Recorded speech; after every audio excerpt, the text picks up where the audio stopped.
Before we get started, let's make sure your Facebook app is running the latest version. An update can unlock new features, fix common bugs, and improve overall performance. In this video, I will show you the fastest way to update Facebook on any Android phone in 2026. Follow this simple step.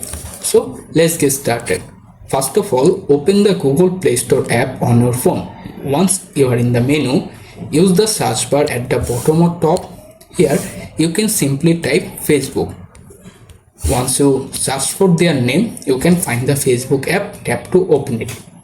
Here you can see the update button appear. This means your update is available. So tap on update and wait to complete the process. This updating method works best for your internet connection experience, such as if your internet connection very fast, so this is work very fastly, or if your connection is very slow, this is work slowly. I appreciate you watching. Subscribe for more helpful Android guides and enjoy the rest of your day.